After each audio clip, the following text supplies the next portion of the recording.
So good afternoon, everyone. In the last class, we have discussed about the topology. We have discussed about the definition of topology, their advantages, their different advantages, different type of topologies, and we have discussed about bus topology. Like what is bus topology? Now we'll start from star topology. We already have discussed a bit about star topology, but we'll start it again in this class. So in as we have discussed earlier, like star topology is a topology in which we have used a hub. इसमें एक hub use होता है, या फिर हम बात करें तो एक ऐसी hub device use होती है जो कि सेंटर में रहती है और वो कनेक्ट होती है बाकी अदर डिवाइसेस से। इसकी जो पिक्चर है उसमें हम लोग देखेंगे, यहाँ पे हम लोगों ने डिस्कस किया था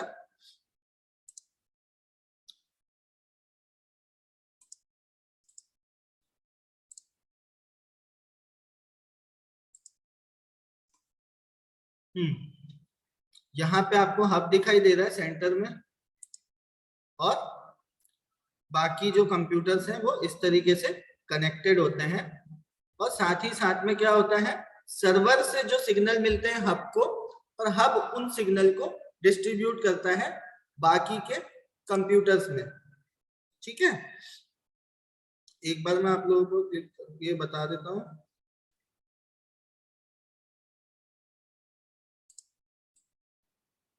यहाँ पर ये हमारा मेन सर्वर है, उसके अलावा में ये हमारा हब है। सर्वर से सिग्नल मिलता है हब की तरफ, और हब जो है उसको इस तरीके से डिस्ट्रीब्यूट करता है बाकी के कंप्यूटर्स में इक्वली एक ही टाइम पर। ठीक है, इसके हम लोग कुछ एडवांटेजेस एंड डिसएडवांटेजेस जो होते हैं अब वो देख लेते हैं, वो हमारा डिस्कस करना रह गया था।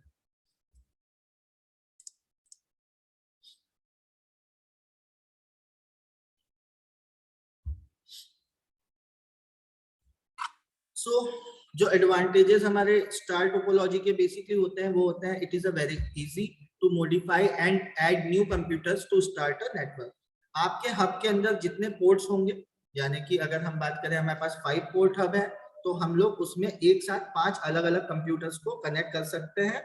अगर हमारे पास 10 पोर्ट हब है, 15 पोर्ट हब है, 20 पोर्ट हब है, 50 पोर्ट्स का भी हब है, तो हम उसमें एक साथ 50 कंप्यूटर्स कनेक्ट कर सकते हैं। और किसी भी कंप्यूटर को कनेक्ट करना इतना इजी है जितना इजी आप सीपीयू में पेन ड्राइव लगाते हो, है ना। आप लोगों को कुछ नहीं करना होता, सीपीयू या ये जो आपके पास लैपटॉप होती है, डिवाइसेस जो भी होती है, आपके पास यूएसबी का स्लॉट होता है और आप क्या करते हो, सीधे पेन ड्राइव लगाते हो और वो काम करना चालू कर देता है। हब को कनेक्ट करना भी इतना ही ईजी होता है। ठीक है, नेक्स्ट जो पॉइंट है, during adding deleting a node network can function normally. अगर आप किसी को हटा रहे हो या ऐड कर रहे हो तो किसी नोड को, तो जो आपका पूरा नेटवर्क है वो नॉर्मली फंक्शन करेगा। क्यों करेगा? क्योंकि यहाँ पे सारी चीजें सर्कुलेशन हो रही है वो हब के थ्रू हो रही है।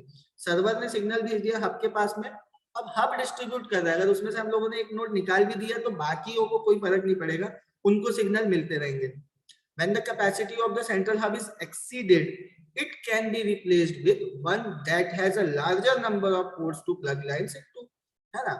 अभी आपका 5 पोर्ट के हब से काम चल रहा है, अब आपके पास सिस्टम ज्यादा हो गए, आपको ज्यादा नोड्स की जरूरत है, आपने 15 पोर्ट का हब खरीद लिया, आपने कुछ नहीं किया, उन 5 को हटाया, रिमूव किया, उस हब को हटाया, नया हब लगाया और हमने उसको कनेक्ट कर दिया।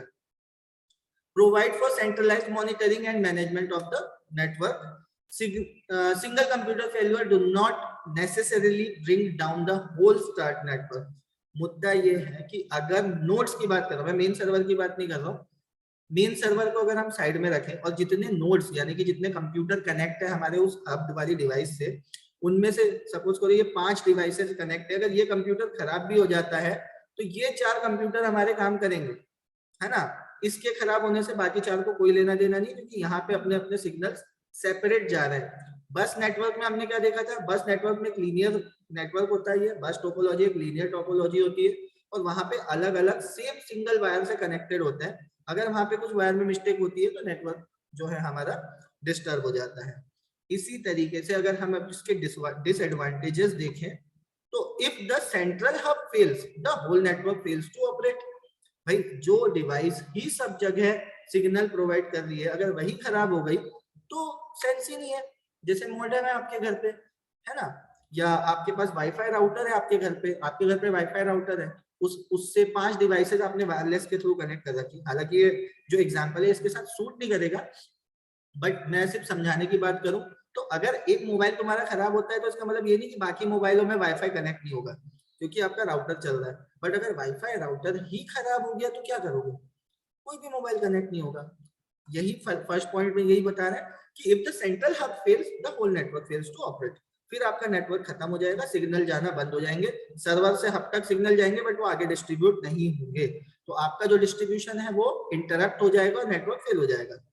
It cost more to cable a star network. अगर हम बस नेटवर्क के कंपैरिजन में या बस नेटवर्क से हम उसकी कंपेयर करें तो ये थोड़ा सा महंगा पड़ता है। क्यों? क्योंकि यहाँ पे सेंट्रल हब से लेके एक cable, 2 cable, 3 cable, 4 cable, 5 cable, बहुत सारी केबल आपको रिक्वायरमेंट रहेगी। जितने ज्यादा आपके कंप्यूटर उतनी ज्यादा केबल। वो फिर डिपेंड करता है कि आपके सेंट्रल हब से उस पर्टिकुलर सिस्टम की लोकेशन का कितना डिस्टेंस है ना। जैसे अगर हम बात करें कि मेरा सेंट्रल हब लगा हुआ है ग्राउंड फ्लोर पे और सेकंड फ्लोर पे अगर मुझे कोई सिस्टम उसी सर्वर से कनेक्ट करना है उस हब के थ्रू, तो मुझे फर्स्ट फ्लोर से ये ग्राउंड फ्लोर से लेके सेकंड फ्लोर तक की एक केबल बिछानी पड़ेगी अंडरग्राउंड या फिर बाहर के बाहर, तो वो केबल का खर्चा बढ़ेगा। बस नेटवर्क में वो चीज नहीं होती क्योंकि नोड्स के पास पास नोड्स होते हैं सेंट्रलाइज केबल के, तो वो थोड़ा सा सस्ता पड़ता है कंपैरेटिवली। अब required dedicated server. Required dedicated server से कहने का मतलब ये है कि एक पर्टिकुलर सर्वर चाहिए जो सभी दूर पे, जब तुम लोग होटल जाओगे और फ्रंट ऑफिस में जॉब करोगे तो तुम लोग जब और इवन किसी भी डिपार्टमेंट में जॉब करोगे तो होटल्स में जाके देखना एक सर्वर रूम होता है जहाँ पे एक सर्वर का मेन कंप्यूटर होता है, उसके अंदर सारे पीएमएस के सॉफ्टवेयर डाउनलोड होते हैं, सारी चीजों के जो बैकअप होते हैं वो वहीं पे होते हैं, वहीं से सब कुछ ऑपरेट होके पूरे होटल में फैलता है। जब आईटी पे जाओगे नेक्स्ट सेमेस्टर में तब देखिएगा, नहीं अभी तो तुम्हें टाइम है, अभी तो तुम्हारा फर्स्ट सेमेस्टर ही चल रहा है, ठीक है। अब आगे हम लोग नेक्स्ट टोपोलॉजी देखते हैं, ये है रिंग टोपोलॉजी। स्कूल में सबने इसके बारे में सुना पढ़ा होगा। रिंग टोपोलॉजी कैसे काम करता है ये हम लोग एक बार देख लेते हैं। ये एक सिंपल टोपोलॉजी है, रिंग के शेप में, ये रहा हमारा रिंग, ये केबल है मेन केबल, और यहाँ से उससे कंप्यूटर्स इस तरीके से यहाँ पे कनेक्ट हो रहे हैं, ठीक है। अब यहाँ पे जब डेटा इंटरप्रिटेशन होगा, डेटा जब ट्रांसफर होगा, अगर हम यहाँ पे देखें ये इस जगह पर, यहाँ से मान लीजिए नेटवर्क निकला, एक सिग्नल निकला इस वाले सिस्टम से, वो गया यहाँ पे, इस पे आया, फिर यहाँ से यहाँ आया, यहाँ से यहाँ आया, यहाँ से यहाँ आया, और फाइनली यहाँ से यहाँ आया, या जो भी रिसीवर है रिसीवर तक पहुंचा, अगर रिसीवर ये है तो यहाँ तक, अदरवाइज वो वापस आ गया सिग्नल रिसीव होके, है ना। इस मेथड पे ये सिस्टम जो है हमारा काम करता है। इसके अंदर मेन सर्वर कोई भी हो सकता है और कोई भी नहीं भी हो सकता है, यानी कि सारे ही सिस्टम सर्वर है या सारे ही सिस्टम सर्वर नहीं है। एक कंप्यूटर से दूसरा कंप्यूटर कनेक्ट है बेसिकली। इस कंप्यूटर से ये दोनों कंप्यूटर कनेक्ट है और इस कंप्यूटर से ये दोनों कंप्यूटर कनेक्टेड है, इसी तरीके से इस कंप्यूटर से ये दोनों कंप्यूटर जो है आपके कनेक्टेड है। तो कहीं ना कहीं सारे कंप्यूटर्स एक दूसरे से कनेक्टेड है, ठीक है। अब तुम लोग अगर अपना दिमाग लगाओगे तो तुमको यहाँ पे अब इतना टोपोलॉजी के बाद समझने के बाद, पढ़ने के समझने के बाद समझ आ जाएगा कि इसके एडवांटेज डिसएडवांटेजेस क्या हो सकते हैं। पहला एक डिसएडवांटेज तो इसका मुझे कहाँ दिखाई दे रहा है, जो तुम लोगों को भी दिखना चाहिए। अगर मान लो ये वाली केबल फॉल्ट हो गई तो नेटवर्क इंटरप्ट हो जाएगा, है ना, पहला डिसएडवांटेज। अगर मान लो नेटवर्क इस वाले कंप्यूटर से, ये नंबर 1 का कंप्यूटर है, ठीक है, यहां से नेटवर्क निकला इस तरफ क्लॉकवाइज और ये वाला सिस्टम खराब हो गया, ये वाला सिस्टम हो गया फेल, तो नेटवर्क आगे बढ़ पाएगा? सिग्नल यहां से यहां तक आगे बढ़ पाएगा क्या? नहीं बढ़ पाएगा, क्योंकि ये कंप्यूटर खराब है ना। यहाँ से यहाँ सिग्नल जाएगा, ये ट्रांसफर करेगा इसको, बट यहाँ पे आके सिग्नल अटक जाएगा कहाँ पे, इस वाले कंप्यूटर पे। ये वाला कंप्यूटर जो है नेटवर्क अटका देगा और ये आगे नहीं बढ़ा पाएगा। क्यों? क्योंकि इस कंप्यूटर में प्रॉब्लम है, इस सिस्टम में प्रॉब्लम है, इस सिस्टम में फॉल्ट है, और चूंकि इसमें कोई फॉल्ट या एरर है और जब तक ये ट्रबल शूट नहीं होता, यानी कि उसके फॉल्ट को, एरर को सुधारा नहीं जाता, तब तक वो सिग्नल को आगे फॉरवर्ड नहीं कर पाएगा। ठीक है, फिर भी एक बेसिक आइडिया इसमें तुम ले लो।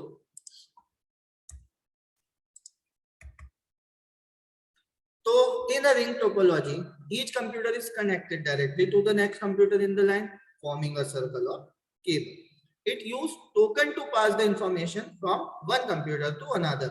Every computer is connected to the next computer in the ring, and each retransmit what it received from the previous computer. जैसा कि हमने डायग्राम में समझा कि एक कंप्यूटर है, उसने पिछले वाले से जो सिग्नल लिया उसको रिट्रांसमिट करेगा और आगे की तरफ बढ़ा देगा, फॉरवर्ड कर देगा, पास कर देगा। ठीक है, the message flow around the ring in one direction, है ना, इधर क्लॉकवाइज और एंटी क्लॉकवाइज, जैसा कि हमने डायग्राम में समझा। Ring is an active topology. Active topology और पैसिव टोपोलॉजी के बारे में हम लोग बात कर चुके थे। एक्टिव टोपोलॉजी वो होती है जो डेटा रिसीव करने के बाद में डेटा को एडिट करके या उसको ऐड ऑन करके आगे बढ़ा सकती है। बट पैसिव टोपोलॉजी का काम सिर्फ ये होता है, वो सिर्फ डेटा को रिसीव करके आगे बढ़ाने का काम करती है, वो डेटा को चेंज नहीं कर सकती, डेटा को या जो सिग्नल है उनको बदल नहीं सकती, है ना। There is no termination because there is no end of the link. ठीक है, टर्मिनेशन यानी कि ये सिग्नल कहीं पे खत्म नहीं होता क्योंकि इसका कोई एंड ही नहीं है, तो गोल है, जहां से शुरू हुआ वहीं आके वापस पहुंच जाएगा सिग्नल। अगर हम बात करें टोकन पासिंग की, तो token passing is a method of sending data in a ring topology. A small packet called the token passed around the ring to each computer in turn, है ना। बेसिकली है तो डेटा ही, ऐसा नहीं है कि ये कोई फिजिकल पैकेट नहीं है आपका अमेजोन या फ्लिपकार्ट का, नाइका ऐप का वो नहीं है पैकेट, ये एक डेटा पैकेट है बेसिकली, जिसको हम टोकन कहते हैं और उसको आगे बढ़ा देते हैं। If a computer has information to send, it modifies the token, adds address information and the data and send it down the ring. ठीक है, अगर किसी कंप्यूटर को कोई इंफॉर्मेशन आगे बढ़ानी है तो वो क्या करेगा, मॉडिफाई करेगा टोकन को, उसमें अपना जो भी डिटेल है वो सब कुछ इंफॉर्मेशन ऐड करेगा, उसको आगे की तरफ बढ़ा देगा अलग अपने अपने कंप्यूटर्स में, वो डेटा आगे बढ़ता चला जाएगा। The information travels around the ring until it either reaches its destination or return to the sender. यानी कि अगर हम बात करें कि हमारे रिंग में 5 कंप्यूटर हैं, अगर मुझे तीसरे वाले कंप्यूटर को कोई सिग्नल भेजना है तो मैंने फर्स्ट कंप्यूटर से सिग्नल टाइप किया, सेंडर का नाम डाला थर्ड पे, या तो वो यहाँ पहुंच जाए या फिर वो 1 2 3 4 5 के बाद सीधे वापस मेरे पास आ जाए, तब तक वो डेटा चलता रहता है, आगे बढ़ता रहता है। A token can circle a ring 200 meters in a diameter at about 10,000 times a second. इतनी स्पीड से जो है आपका डेटा ट्रांसमिट होता है। Advantages, all the computers have equal access to the network. इसमें कोई सर्वर नहीं है देखा जाए तो, या फिर सभी सर्वर है, मैंने तुमको बोला था या तो हम सब सर्वर है या फिर हम कोई सर्वर नहीं, तो सारे कंप्यूटर समान है, किसी के पास ऐसा नहीं कि मैं राजा हूं मेरे पास सबसे ज्यादा एक्सेस है और बाकी तुम लोग सिर्फ चुपचाप देखने वाले हो, क्योंकि ये क्या है, ये एक्टिव टोपोलॉजी है। और एक्टिव टोपोलॉजी का ही सबसे मेन जो चीज मैंने तुमको बताई कि सारे कंप्यूटर्स के या उसमें जितने भी नोड्स कनेक्ट है उनके पास ये अधिकार होता है, उनके पास ये राइट्स होता है कि वो डेटा जो है एडिट करें या उसको आगे बढ़े। वो बेसिकली सारे लोग यूजर होते हैं। Even with many users network performance is even. अगर इसमें बहुत सारे यूजर हैं तब भी नेटवर्क की परफॉर्मेंस इवन ही रहेगी। क्यों रहेगी? क्योंकि दो कंप्यूटर सिर्फ एक सिंगल केबल से कनेक्ट होके रखे हैं, है ना। चूंकि मान लो यहाँ पे 500 कंप्यूटर है या 100 कंप्यूटर है, तो यहाँ पे आपने 100 केबल यूज करी है एक से दूसरे को जोड़ने के लिए। Allows error checking and acknowledgement. भाई एरर चेकिंग है, एक्नॉलेजमेंट है, वो इजीली पता चल जाएगा कि किस सिस्टम से गड़बड़ है। क्यों? चलो अभी मैं बाद में सवाल पूछूंगा तुमसे, अभी मैं समझा देता हूँ। अगर इस कंप्यूटर में एरर है, थर्ड नंबर के कंप्यूटर में, तो मैं कैसे पता करूंगा? क्योंकि सिग्नल यहाँ से निकला यहाँ पहुंचा, यहाँ से निकला यहाँ पहुंचा, बट यहाँ से आगे नहीं बढ़ा। तो जैसे ही मुझे एरर में ट्रबल शूटिंग में पता चलेगा कि चौथे नंबर के कंप्यूटर पे सिग्नल नहीं पहुंचा है, तो मुझे बाय डिफॉल्ट पता चल जाएगा कि signal computer number 3 node number 3 में कुछ गड़बड़ है, समझे, ऐसे एरर चेक हो जाता है इसमें इजीली। डिसएडवांटेजेस के बारे में हम देख चुके हैं, दोबारा देख लेते हैं। Failure of one computer can affect the whole network, है ना, एक कंप्यूटर में गड़बड़ आई उससे पूरा नेटवर्क गड़बड़ होगा, क्यों होगा, क्योंकि डेटा आगे नहीं बढ़ेगा।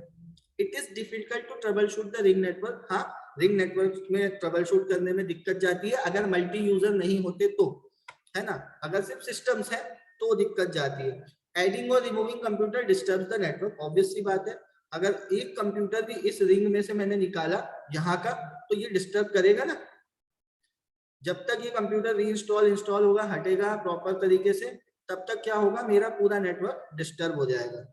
यही इसका जो है डीमेरिट है बेसिकली। अब लास्ट हम लोग देखते हैं mesh topology. Mesh topology basically क्या होता है, मिक्स टोपोलॉजी होती है, ये कोई डिजाइन नहीं होती, इसमें कोई भी कंप्यूटर किसी भी शेप में आपस में कनेक्टेड हो सकते हैं इस तरीके से। ये इससे कनेक्ट है, ये कंप्यूटर इससे कनेक्ट है, ये इससे भी कनेक्ट है, तो ये इससे भी कनेक्ट है, ये इससे भी कनेक्ट है, सब एक दूसरे से कनेक्टेड है यार, ठीक है। यही मैश टोपोलॉजी होती है। अब मैश टोपोलॉजी के लिए आज टाइम भी कम बचा है बेटा, मैश टोपोलॉजी के बारे में हम लोग नेक्स्ट क्लास में पढ़ते हैं। अभी अगर जो भी आपके पास क्वेश्चन हो वो आप मुझसे पूछ सकते हैं।